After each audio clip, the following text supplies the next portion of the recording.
Il est juste là, regarde sa tête. La vache. Des serpents dans un jardin.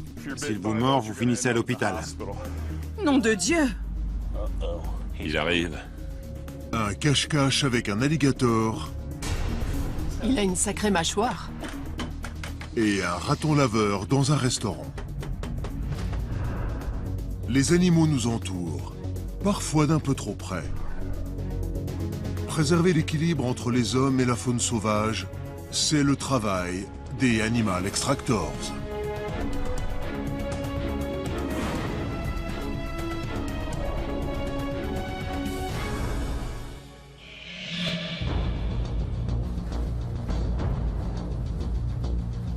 À Tucson, dans l'Arizona, les situations provoquées par la présence d'animaux nuisibles peuvent se révéler problématiques et même dangereuses. Mark Hammond travaille sur le terrain en tant que professionnel de la vie sauvage. Il a été appelé sur un cas urgent. Une famille a déclaré avoir vu des serpents dans son jardin. Il a été trouvé juste à côté de la piscine. D'après les gens qui nous ont appelés, on dirait qu'il s'agit d'un crotal. Ce sont des serpents plutôt lents. Mais quand il s'agit de mordre, rien ne les arrête. Se laisser avoir, ça revient à poser la main sur un grill brûlant. Et en plus de ça, on ressent une douleur qui nous engourdit. Un peu comme quand on se coince la main dans une portière de voiture. Mark est accueilli par le propriétaire effrayé, Danny Carrillo. Les serpents sont de sortie, ils se baladent. Ce sont des bébés. Où ça? Où est-ce qu'ils sont? Contre le mur.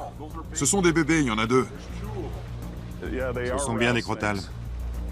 Il y a aussi leur mère quelque part. Elle est énorme.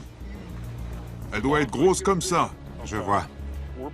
On va sûrement devoir soulever ce truc. D'accord. Il vaut mieux éviter de se faire mordre par un petit comme ça. Ils ne savent pas encore qu'ils ne sont pas censés utiliser tout leur venin d'un coup. Les plus grands nous voient et se rendent vite compte qu'on est trop gros pour qu'ils nous avalent.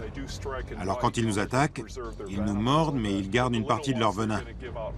Ça n'est pas pareil pour les petits. Si l'un d'eux vous mord, vous passerez les 5 jours qui suivent dans un lit d'hôpital. On va voir ce qu'on peut faire. Mark agit rapidement. 2 des bébés serpents sont bien visibles. Il doit être prudent pour ne pas se faire mordre, parce que ça pourrait lui être fatal.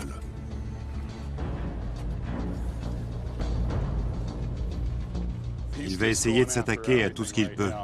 C'est ça le truc avec les serpents de cette taille. Quoi qu'on mette en face d'eux, ils vont essayer de l'attaquer. Les crotales s'attaquent principalement aux rongeurs.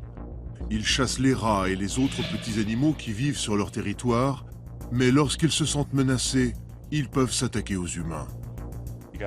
Il y a beaucoup d'enfants qui courent par ici. C'est dangereux. Quand j'ai vu les bébés, on a essayé de les attraper, mais ils se sont enfuis à toute vitesse. Et là, on a entendu la mère. Le seul moyen de capturer le reste de la famille de serpents est de démonter la terrasse. Il est juste là. Vous voyez sa tête? C'est la mère? Regardez sa tête. Vache! Les bébés doivent être dans ce nid-là. Il s'agit de la mère des serpents. Elle sait que ses petits sont en danger, ce qui l'agite beaucoup. Super. Regardez-la. Attention. Restez pas là. Restez pas là. Le serpent a fait son nid dans un vieux trou à rats sous la terrasse. La situation est très dangereuse pour Mark. L'animal est agressif et pourrait attaquer à tout moment.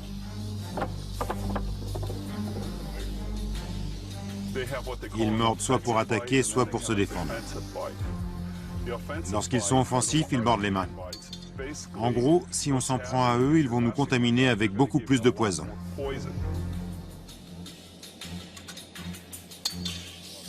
Et voilà. Il est dingue. Oh mon Dieu! Lorsque la morsure est défensive, c'est qu'ils essaient simplement de nous dire de les laisser tranquilles. La plupart du temps, ils savent qu'on ne les voit pas, alors ils nous font simplement une petite morsure, comme pourrait le faire un chien. Les chiens aboient avant de vraiment s'en prendre à nous. Mais dans tous les cas, si l'un de ces serpents vous mord, vous finirez à l'hôpital. Allez, on va récupérer les petits. Je veux m'assurer qu'on ne va pas en oublier. Vous pouvez ouvrir la boîte? On dirait qu'il y en a toute une tripotée. Ce qui est le plus surprenant, c'est que la mère ait mis bas aussitôt. C'est la première fois en 14 ans que je vois des bébés dès la fin juillet. D'habitude, c'est plutôt en septembre ou en octobre. Maintenant que la boîte est remplie de 7 serpents venimeux, les habitants peuvent de nouveau respirer. Heureusement qu'ils ne s'en sont pas pris à mon mari. Ça a commencé ce matin quand j'ai failli écraser l'un des petits. C'est là qu'on s'est rendu compte qu'il y avait combien? 7 serpents dans notre jardin. On est tout le temps dehors. On nage dans la piscine, alors on passe beaucoup de temps dans le jardin et on n'avait jamais rien vu ou entendu. Je vais faire très attention à compter d'aujourd'hui. Je regarderai où je mets les pieds quand je marcherai dans le jardin. C'est mieux, je pense. Le jardin est maintenant débarrassé des serpents dangereux. Mark va les emmener avant de les relâcher dans la nature.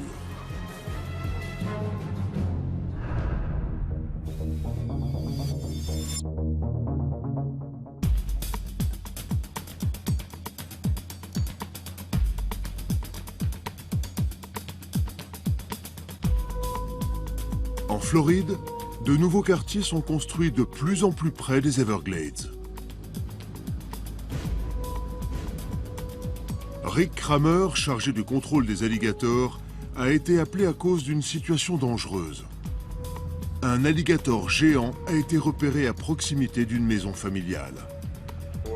On est à Lakefield Ouest, où on a repéré un alligator de 3 mètres. Il s'aventure sur la rive et l'homme qui habite ici a des enfants, et il a peur pour eux. On est sur le territoire des alligators, là. Ça fait des années que ça dure. On me demande pourquoi on en retrouve dans les jardins, mais c'est pas comme ça que ça marche. On est dans le jardin des alligators, en fait. C'est une bataille sans fin.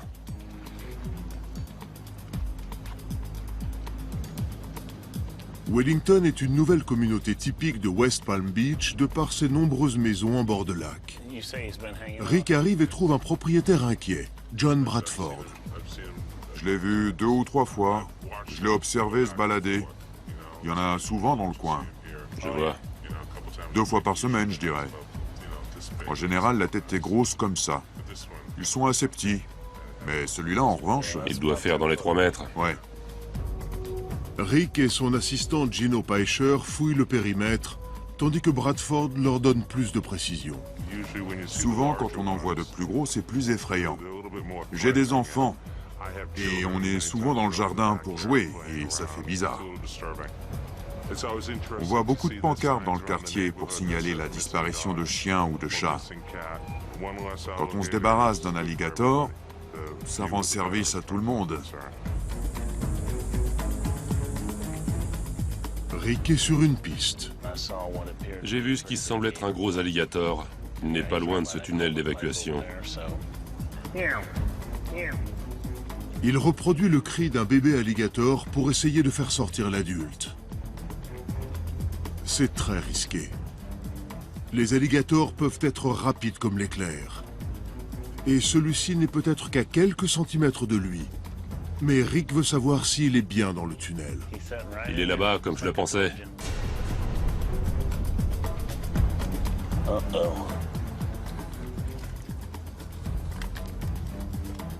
Je savais bien qu'il serait là. L'alligator fait demi-tour. J'ai essayé de le faire sortir en l'appelant. Il s'est retourné et est reparti par le tunnel.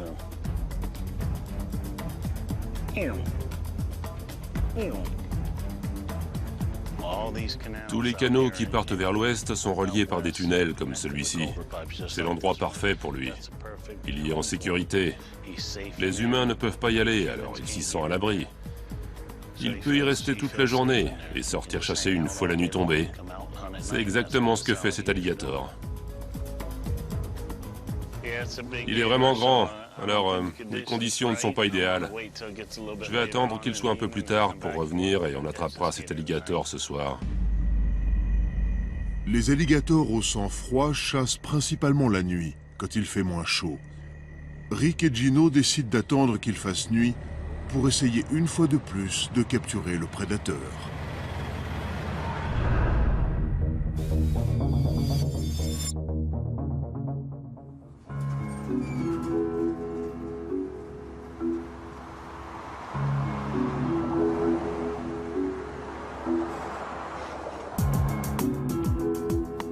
Mark Hammond est maintenant en plein désert dans l'Arizona, à 15 km au sud de Tucson. Il cherche l'endroit idéal pour libérer la famille de Crotale dans la nature. Il voudrait trouver un trou de rat abandonné où les serpents pourraient facilement faire leur nid. Il y en a un juste là. C'est le genre d'endroit où vivent les rats. Cette espèce collecte tout ce qu'elle trouve pour en faire un nid. On voit aussi qu'il y a du polystyrène et des mégots de cigarettes.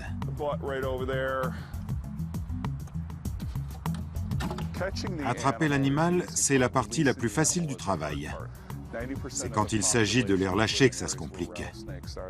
90% des gens qui vivent dans des lieux où il y a des crotales préféreraient qu'on les tue. Viens, mon bébé. Mais ils ont un rôle très important dans la chaîne alimentaire. Et voilà. S'ils n'étaient pas là, on serait envahi par d'autres nuisibles. Je vais essayer de les faire aller directement dans le trou. Ce qui est bien avec les crotales, c'est leurs écailles. Ils peuvent se déplacer à proximité d'un cactus sans que ses épines ne les atteignent. Les bébés crotales n'ont pas conscience de la puissance de leur venin, ce qui peut les rendre plus dangereux que les serpents adultes. Tous ceux qui manipulent des crotales vous diront qu'ils préfèrent s'occuper de serpents adultes que de bébés. Là, ils n'ont que 2 jours, mais ils ont très faim, et ça les rend méchants. Allez, mon petit, on y va. Je ne conseillerais à personne de les toucher. Si je le fais, c'est uniquement pour pouvoir les mettre dans ce trou. Je crois que les pires morsures sont celles qui ne sont pas soignées tout de suite. Plus vite on lance le traitement, plus rapide sera le rétablissement. On dit souvent que quand on se fait mordre par un crotal, on met jusqu'à 6 mois à s'en remettre. On passe en moyenne 4 jours en soins intensifs. S'ils ne sont pas traités correctement, les personnes âgées et les enfants peuvent en mourir. Tandis que les serpents prennent leur marque, Mark se félicite d'avoir bien accompli sa mission. Quand je les vois faire ça, je sens au fond de moi qu'ils vont survivre. Ils ne vont pas revenir dans une zone urbaine et se faire tuer. Ça me fait très plaisir. Voilà. Tout s'est bien passé aujourd'hui.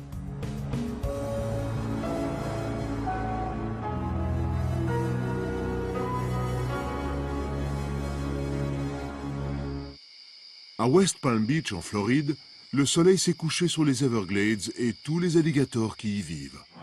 D'accord, super, on arrive. À tout de suite. Il est 21h et Rick Kramer et Gino Peischer, chargés du contrôle des alligators, reviennent à Wellington. Un peu plus tôt dans la journée, un alligator géant leur a échappé en se cachant dans un tunnel. Ce soir, ils espèrent l'attraper quand il sortira de sa cachette pour aller chasser. C'est un peu comme quand on est en forêt, on doit essayer de comprendre à quel moment les animaux se déplacent. Rapidement, ils repèrent l'alligator. On dirait que c'est lui. On voit l'alligator, on en voit vraiment un. Croyez-le ou non. On y va, Gino? Les yeux de l'alligator brillent à cause de la lumière et trahissent sa présence. Mais Rick a encore du pain sur la planche. Il doit réussir à piéger l'animal avec son crochet spécial. Il n'aura qu'une chance. S'il effraie l'alligator, le prédateur retournera se cacher dans le tunnel. Je l'ai pas eu. C'est bon. Tu l'as eu? J'ai cru que j'avais attrapé que la végétation. Mais c'est bon. On va l'éloigner de là. L'alligator se débat et tire sur la ligne pour essayer de se libérer.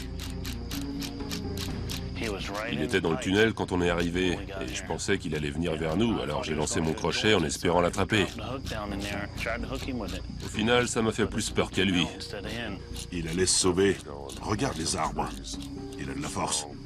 Oh ouais, beaucoup de force. Il est très puissant. Sous le regard inquiet des propriétaires, Rick tend sa canne à pêche à Gino. Ils doivent rapidement bloquer l'alligator avec un second crochet. Il fait noir, on voit pas grand-chose. Mais on dirait que je l'ai maîtrisé parce qu'il est encore là. C'est bon, Rick. Il n'a plus de jus.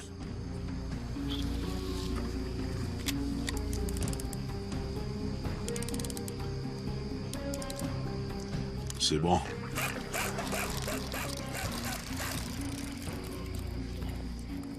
Et voilà.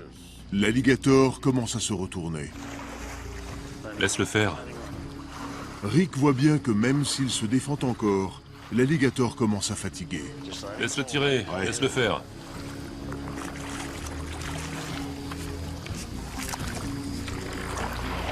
On a fait la moitié. Tu es prêt? Vas-y. Je te l'envoie.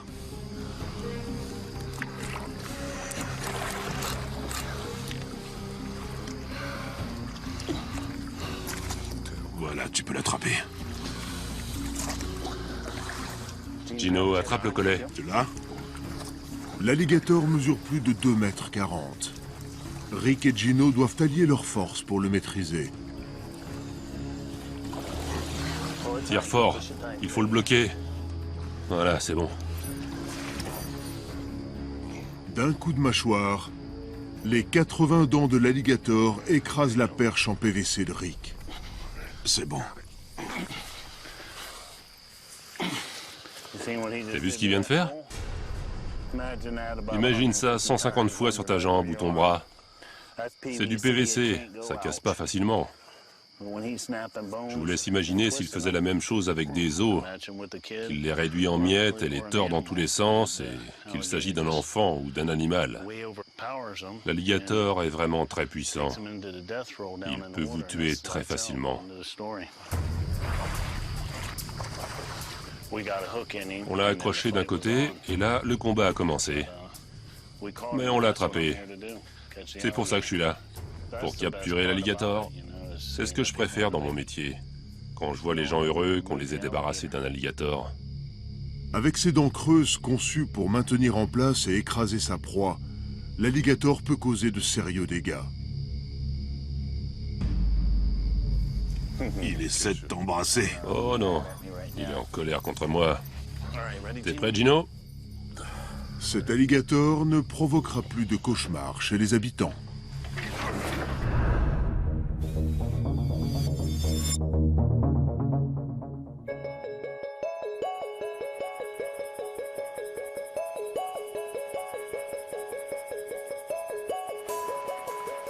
À Tucson, dans l'Arizona, Jeff Carver travaille pour le service qui s'occupe des animaux sauvages et il a été appelé pour une urgence.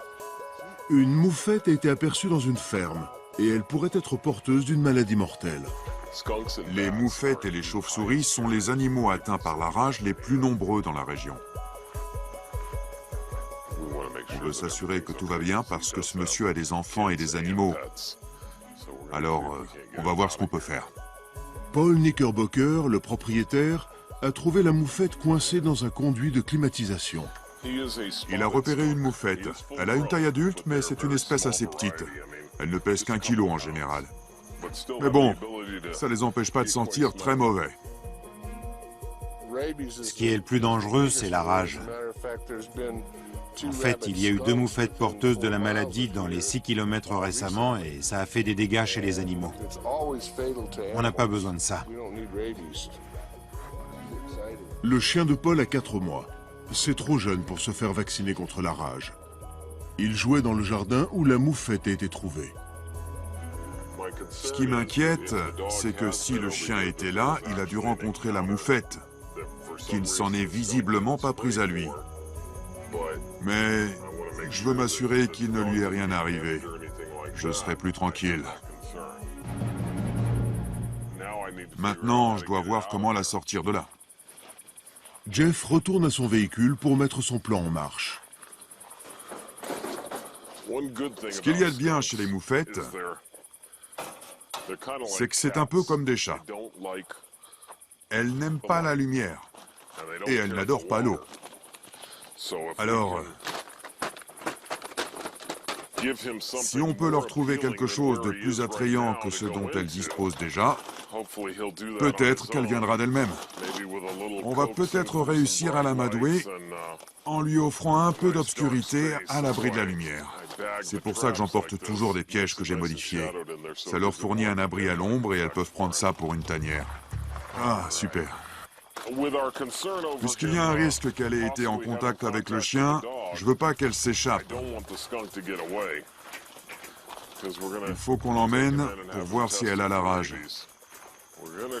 On va essayer de faire en sorte qu'elle n'ait pas d'autre choix que de tomber dans le piège. On va lui construire un passage étroit. Jeff déplace le conduit de climatisation sur le côté pour dégager le chemin qui mène droit au piège pour la moufette. L'étape suivante consiste à l'énerver un peu pour qu'elle s'y réfugie.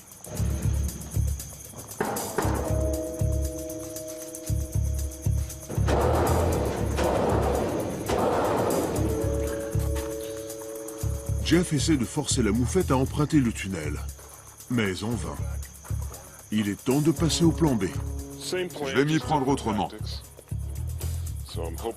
Puisqu'elle refuse de bouger, Jeff doit passer par derrière pour la forcer à avancer. Voilà, c'est bien. Il vaporise de l'eau sur l'animal en espérant que ça le forcera à tomber dans le piège.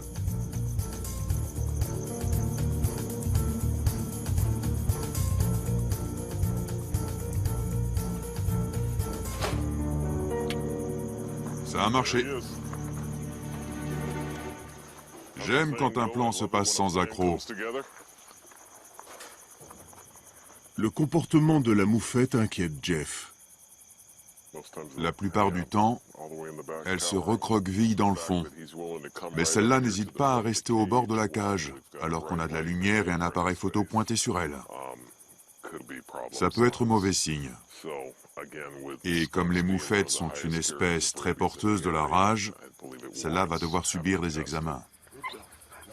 Chez l'homme, les symptômes de la rage peuvent inclure une perte de connaissance, des maux de tête, l'insomnie et, sans traitement rapide, la mort. Il faut absolument découvrir si cette moufette est contaminée. Mais pour Jeff, la situation est frustrante. Malheureusement, il faut un échantillon du cerveau pour établir le diagnostic de la rage. Alors il va falloir euthanasier la moufette. On n'a pas le choix vu le nombre de chiens qu'il y a dans ce terrain. Jeff doit s'assurer que l'animal n'a pas la rage. Les examens seront pratiqués par un laboratoire de l'État et Jeff devra revenir plus tard pour les résultats.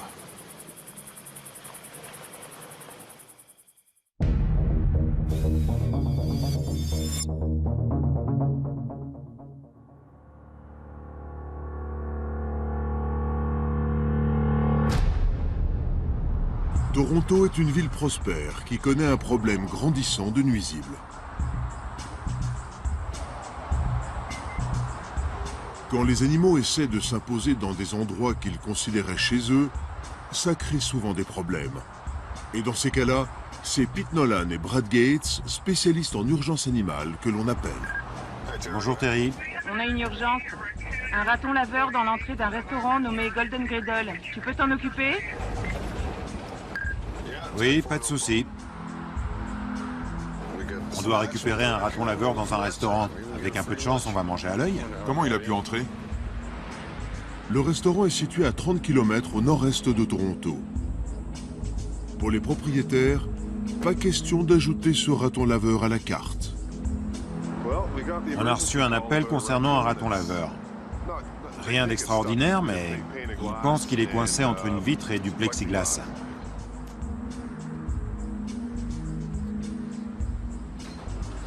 Bonjour. Bonjour. Je suis Pete du service de contrôle des animaux. Très bien. Et je vous présente Brad. On a un raton laveur, ça fait un moment qu'il traîne dans le coin. Il est là. Il a l'air de se plaire ici. Oui, il a de grandes dents. Il est juste en face de l'entrée principale de votre restaurant. Oui. Le raton laveur n'a pas de deuxième porte de sortie et il est impossible pour les agents d'accéder à l'endroit où il est. La situation s'annonce compliquée pour Brad et Pete. Il y a une enseigne au-dessus du mur du restaurant et un des panneaux est tombé derrière. Le raton laveur en a profité pour passer par là. Il a dû descendre là et maintenant il dort entre la pancarte et la vitre de la marquise. Les ratons laveurs peuvent se faufiler dans des espaces minuscules grâce à leurs pattes et leurs orteils, qui sont presque aussi souples que des mains humaines. Notre objectif, c'est de faire le plus de bruit possible. On va finir par le faire fuir. Il va passer sur la marquise pour retourner d'où il vient.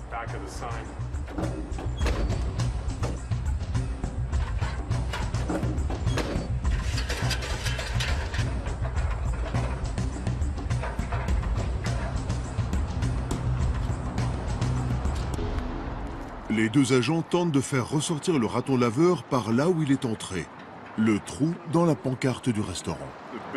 Notre plus gros problème, c'est l'inaccessibilité. Tout ce qu'on va pouvoir faire, c'est l'énerver pour qu'il fuit. Avec un peu de chance, on va tellement l'effrayer en nous en prenant à lui qu'il va tenter de s'échapper et sortir de là. On va essayer de le capturer quand il sortira sur le toit, parce qu'on ne veut pas le laisser dans le coin. L'un de nous va devoir essayer de le forcer à sortir et l'autre, sûrement Brad, sera prêt à l'attraper. Il est temps de le réveiller.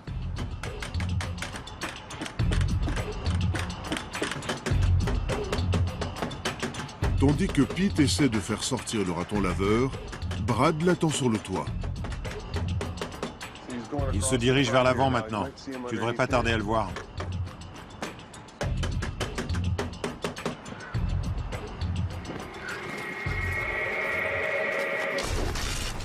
Je l'ai! Pete rejoint Brad sur le toit. Il s'en est fallu de peu. Je pense qu'il allait sauter du toit. Ouais, c'est ce que j'allais dire. Si tu l'avais pas attrapé, vu comment il avançait, il aurait sauté. Et je l'aurais peut-être suivi.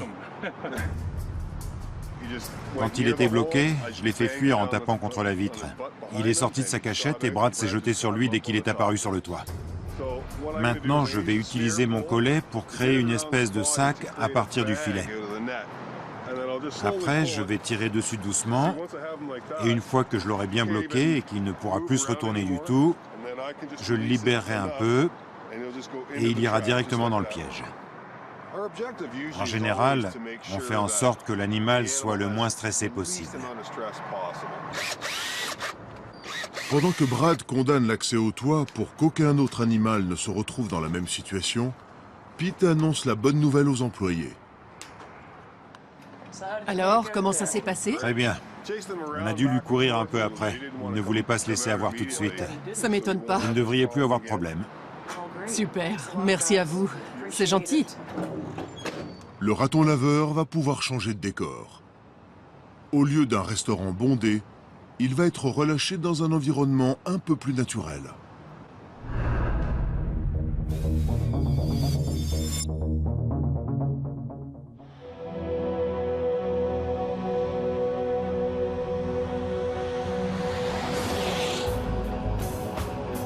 Jeff Carver retourne dans la petite ferme pour découvrir les résultats du test de dépistage de la rage fait sur une moufette qu'il a capturée il y a quelques jours.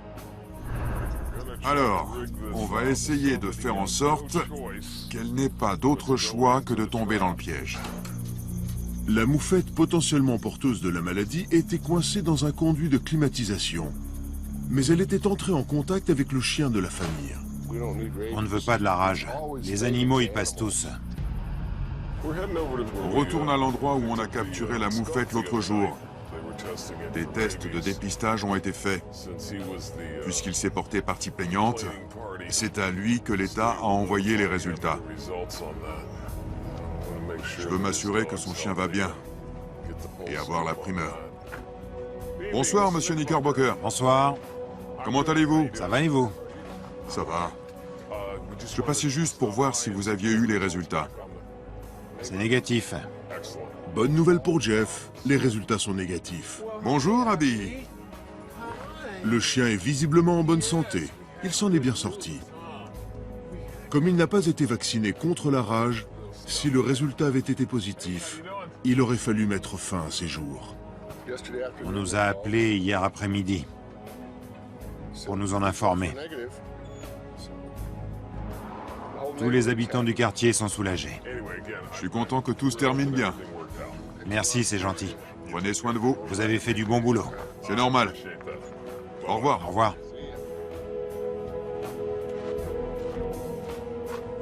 Dans la région, la rage a par le passé posé quelques problèmes.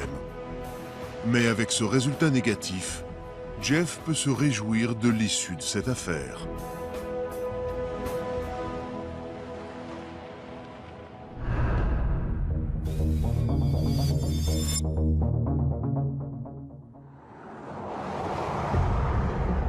Des centaines d'ours noirs vivent dans l'État du Nevada. C'est également là que vit Carl Lackey, un biologiste qui s'occupe des ours lorsqu'ils s'approchent un peu trop près des humains. Aujourd'hui, je vais aller poser un piège dans une écurie de la région. Un ours a pénétré dans l'enceinte, sans doute à la recherche de la nourriture pour les chevaux. Carl se trouve dans la région de Zephyr Cove, en bordure du lac Tahoe. Le paysage est à couper le souffle toute l'année, mais on est actuellement en période de vacances. De nombreux touristes viennent se détendre dans ce décor de rêve. Et juste à côté se trouvent les ours. Ils veulent profiter des ordures abandonnées par les vacanciers et les habitants de la région doivent en payer les conséquences. Le week-end qui arrive est important. On s'attend à avoir davantage de visiteurs dans la région du lac Tahoe. Et plus de monde signifie aussi plus de déchets et plus de glacières qui traînent et attendent juste que les ours viennent les chercher. Les touristes n'ont pas conscience du problème. Quand ils voient un ours, tout ce qu'ils veulent, c'est le prendre en photo. Et pour le faire approcher, ils l'attirent avec de la nourriture. Les habitants à l'année savent qu'il y a des ours dans la région. Mais un grand mâle terrifie les chevaux. Les propriétaires de l'écurie viennent de le voir. On aurait dit un rhinocéros. Il avait la même taille. Les chevaux n'aiment pas les ours parce qu'ils sont des prédateurs pour eux. Quand un cheval voit un ours, il s'enfuit. Les chevaux étaient en train de galoper dans le manège et il y avait un ours de l'autre côté qui essayait de rentrer. Carl trouve rapidement l'endroit idéal pour tendre le piège. On installe un piège pour un ours qui vient apparemment ici tous les soirs. Il renverse les poubelles et joue un peu avec.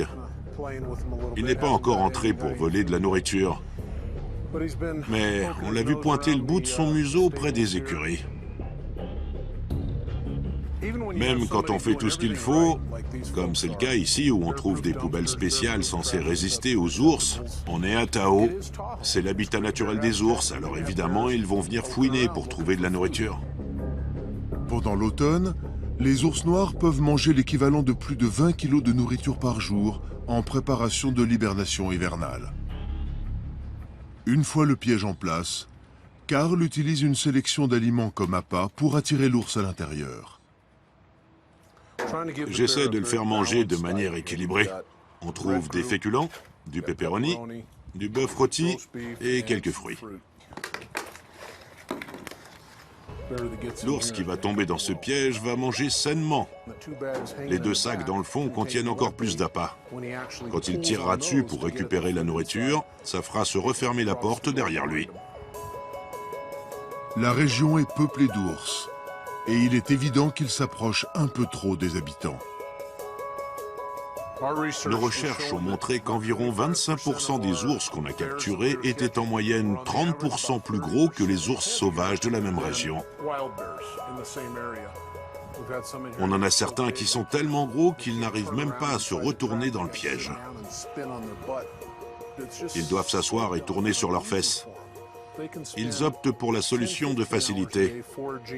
Ils peuvent passer 10 ou 15 heures par jour à se nourrir de petits insectes, de pignons de pin, d'herbes, et à capturer de temps en temps un petit mammifère. Ou ils peuvent passer 2 heures à fouiller nos poubelles. On reviendra dans 1 ou 2 jours et avec un peu de chance, l'ours sera tombé dans le panneau.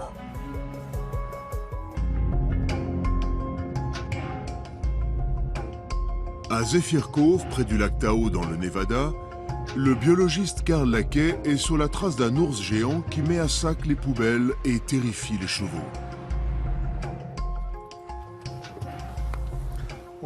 On est déjà venu ici hier pour installer un piège. Un ours traîne un peu trop dans les parages sans vraiment poser de problème. Si on revient, c'est parce qu'on a eu un appel pour nous annoncer que le piège avait fonctionné. Ouais, on l'avait déjà capturé. Il est pas mal niveau taille. C'est le numéro 97. L'étiquette présente dans l'oreille de l'ours informe Carl qu'il a déjà été capturé par le passé. Ça permet aux biologistes de voir comment l'ours s'en sort après des années à vivre à proximité de populations humaines. Quand on les capture une seconde fois, ça nous permet de voir un peu ce qu'ils sont devenus. C'est sympa. Cet ours-là, on l'avait attrapé il y a 3 ans. Il était jeune et orphelin.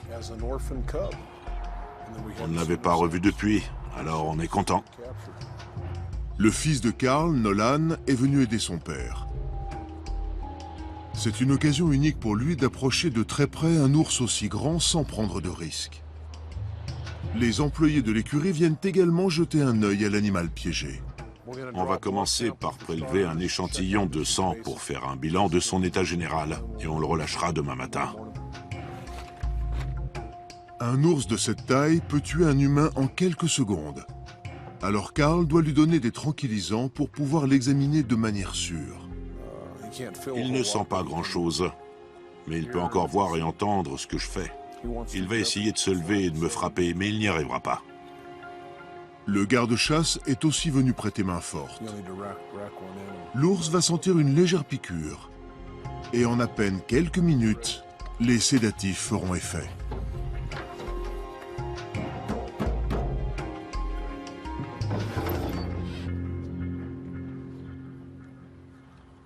Le pouls est à 72 et la respiration à 12.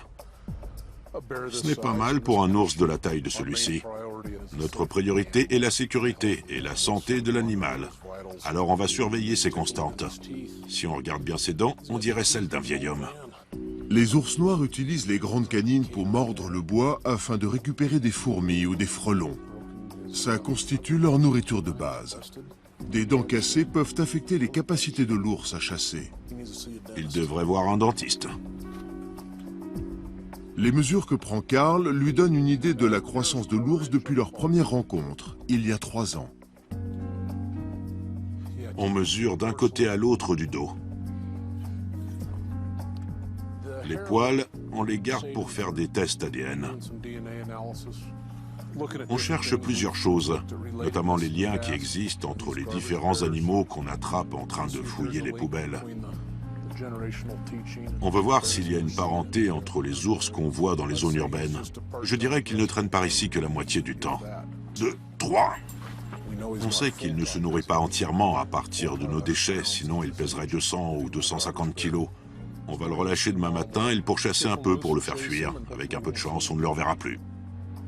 L'effet des tranquillisants se sera dissipé d'ici le lendemain matin.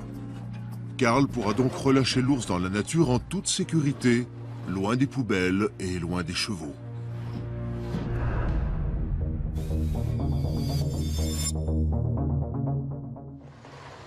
À Toronto, Brad Gates et Pete Nolan cherchent un endroit où relâcher un raton laveur qu'ils ont capturé dans un restaurant. Il est temps de le réveiller.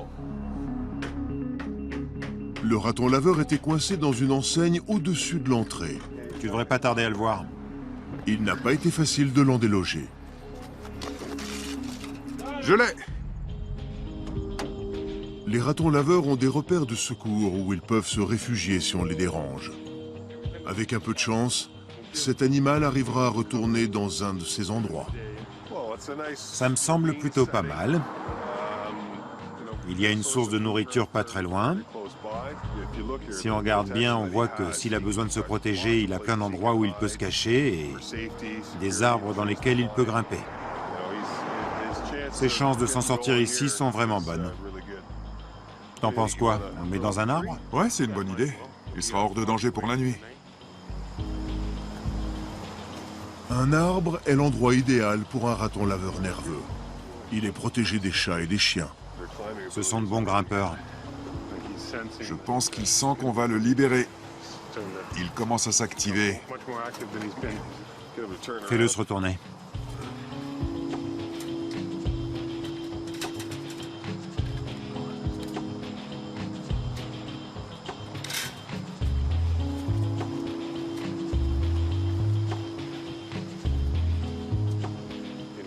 On dirait pas qu'il était dans une cage il y a quelques minutes. Il passe d'une zone plutôt industrielle à un environnement bien plus naturel. Il y a une crique juste là, et des arbres dans lesquels il peut grimper. Il y a sûrement beaucoup de nourriture à proximité. Encore une mission accomplie. Tout s'est déroulé comme prévu. C'est souvent comme ça quand on a autant d'expérience que nous. Même s'ils sont parfois dérangeants, sans les ratons laveurs, le nombre de souris, de rats ou même de serpents pourrait devenir ingérable. Alors les remettre en liberté est la solution la plus adaptée pour les animaux comme pour les hommes.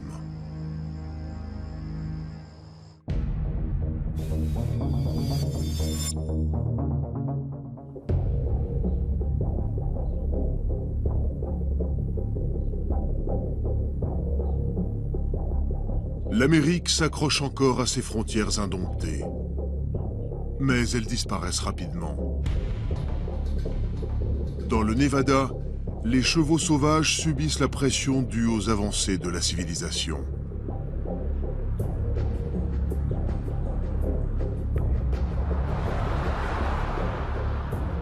L'agent Mike Holmes se retrouve au milieu d'un conflit qui s'aggrave. C'est pas de leur faute si la situation a évolué comme ça et qu'ils sont devenus trop nombreux. On est arrivé et on s'est mêlé des projets de Mère Nature. Maintenant, il faut continuer ce qu'on a commencé. On n'a pas le choix. On leur a pris leurs terres, leur pâturage et leurs points d'eau. On s'est débarrassé de tous les prédateurs. Et ils se retrouvent malheureusement au milieu de tout ce qu'on a provoqué. Et c'est eux qui finissent par en payer le prix.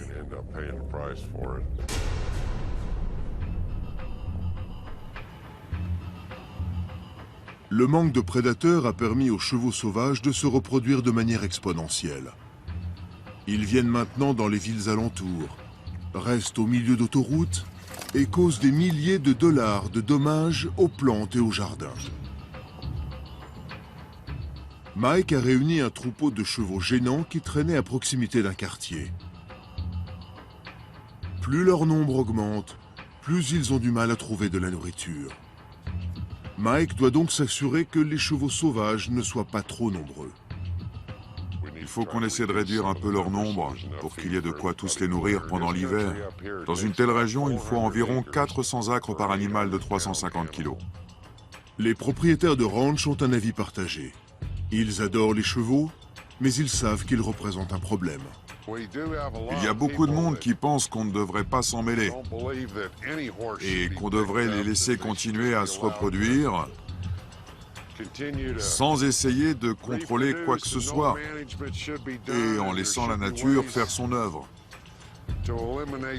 On devrait faire partir les habitants pour rendre la campagne aux animaux, mais c'est pas réaliste.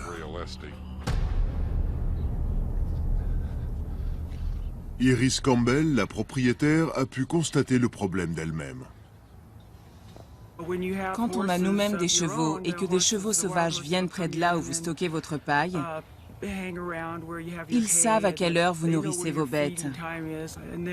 S'il y en a plusieurs, ils vont se battre pour la paille qu'ils nous volent. On peut être blessé. C'est vraiment dangereux. Mike utilise tout son savoir-faire pour faire grimper les chevaux dans le camion. Ils n'ont peur de rien. La situation est dangereuse. Les chevaux sauvages peuvent se cabrer à n'importe quel moment, et ils ne laissent rien venir en travers de leur chemin. Si Mike se trouve au mauvais endroit, il pourrait se prendre un coup.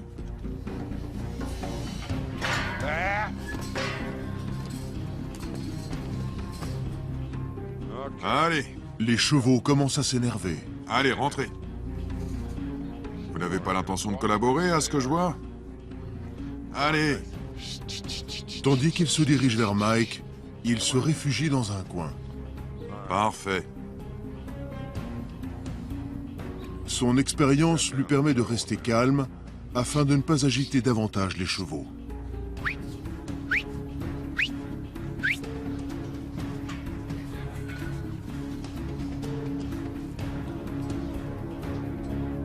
Et voilà. Les chevaux sont enfin maîtrisés. Non, non, non, montez dans le camion. Allez, on y va. Allez, grimpez. Et voilà. Allez. Allez.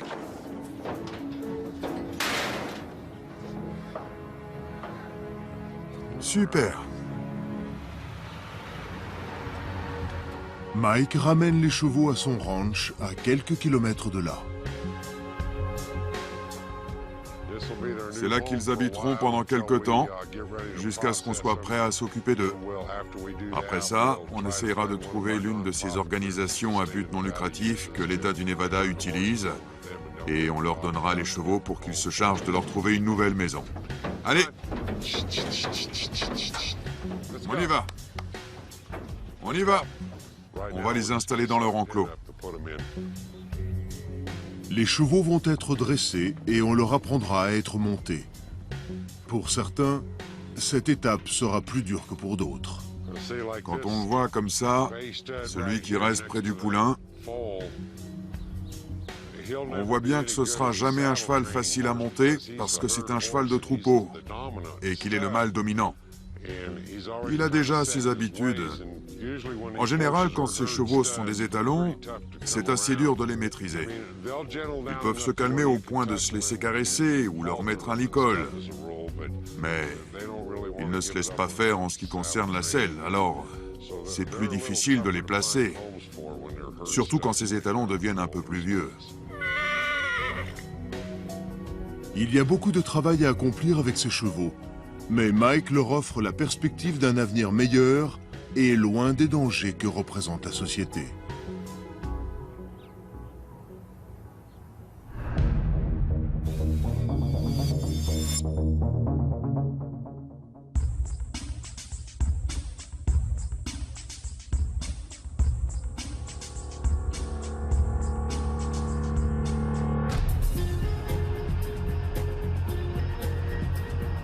L'expert en abeilles Willis Klaroff est en route vers une région rurale.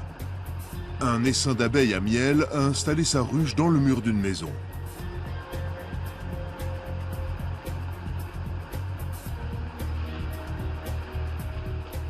Ces insectes ont beau représenter une nuisance, ils sont essentiels à l'économie locale. Il y a beaucoup de plantations dans le coin. Et je peux vous dire que sans les abeilles, on perdrait 30% de ces cultures. Les abeilles à miel permettent la reproduction de l'équivalent de milliards de dollars de plantes chaque année. Cela inclut des fruits secs et des légumes. Mais quand elles commencent à entrer dans les maisons, ce n'est pas une bonne nouvelle. Si une colonie s'installe définitivement dans un mur, les abeilles deviennent très défensives. Et il y a des risques qu'elles vous piquent pour se protéger. Où sont les abeilles? La propriétaire de la maison, Denise Bourgoigny, montre le problème à Willy. Il s'agit d'une énorme ruche. Et Willy devra faire très attention en la retirant. Cette maison a été construite en 1928. C'était un bordel à la base, et elle a servi de planque à Al Capone. La valeur de la maison pousse Willy à bien réfléchir à l'approche qu'il va adopter. Ces abeilles peuvent aller dans deux directions. Elles peuvent être dans ce mur. Willy et son collègue Harry Pope jaugent la situation de l'intérieur de la maison. Leur expérience leur indique qu'il s'agit d'abeilles européennes. Mais ils ne sont pas sûrs du meilleur moyen de retirer la ruche. Avec une structure aussi ancienne, Willy voudrait causer le moins de dommages possible. Je crois qu'elles entrent par là, qu'elles continuent leur chemin et s'installent ici. Cette maison est très vieille et je ne veux pas qu'elle soit détruite. Ça devrait être intéressant. J'aimerais ouvrir le mur ici, de l'intérieur. De l'intérieur? Exactement. Une rallonge. On va s'amuser. Notre plan, c'est de commencer à casser le mur et voir ce qu'on trouve. Tout d'abord, je vais faire un petit trou dans le mur.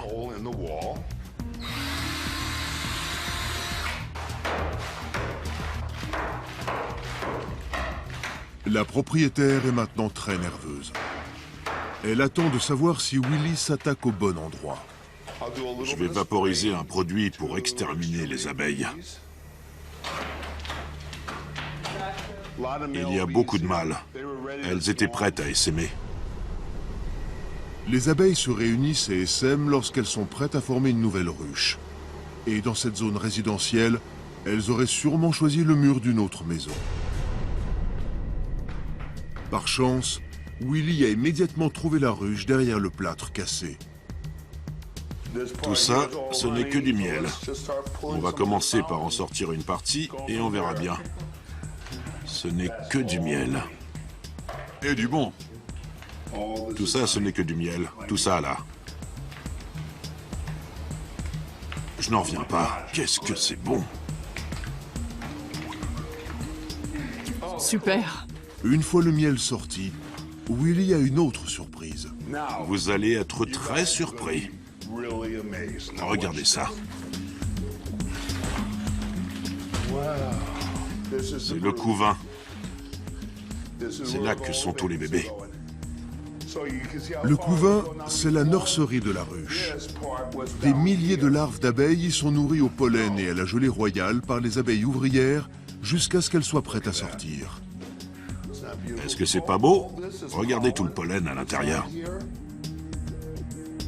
Il est évident, d'après la taille du couvain, que l'infestation était importante. Cette ruche était très grande. Il y avait environ 60 000 abeilles là-dedans. C'est une ruche très importante. Quand on regarde de l'extérieur, on voit qu'elle s'engouffrait par le coin. Mais qu'elle ne s'arrêtait pas là. La ruche était bien installée dans le mur. Willy a réussi à la retirer, au grand soulagement de Denise. Je pensais qu'il y aurait eu beaucoup plus de dégâts. Je suis rassuré qu'il ait réussi à la retirer. Willy repart en laissant une propriétaire satisfaite et une maison presque intacte.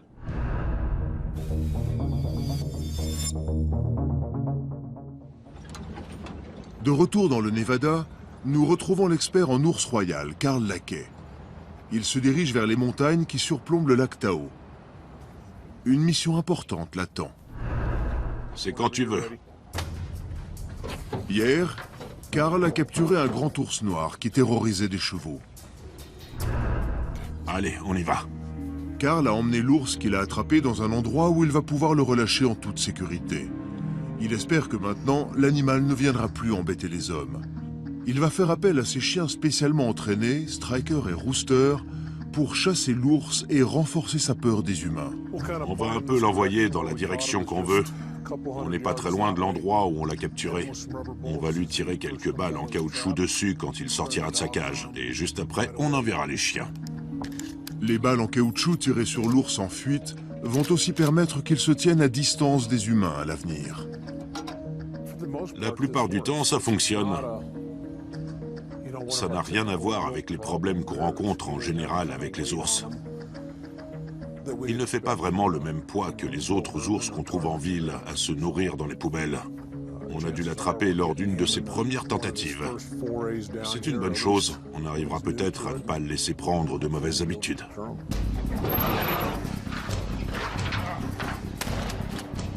Allez, dégage de là! Va-t'en! Va-t'en d'ici! Attends! Il est sorti du piège comme la plupart des ours, c'est-à-dire aussi vite que possible, et dans la direction qu'on souhaitait. On l'a touché 2 fois. Il a dû le sentir passer et il va garder un mauvais souvenir de l'expérience. Depuis hier matin, il a eu une vie horrible. Alors son objectif principal est de déguerpir le plus vite possible. Un autre ours noir a été remis en liberté dans le Nevada. Si les techniques de Carl fonctionnent, on ne risque pas de le revoir entouré d'humains de sitôt.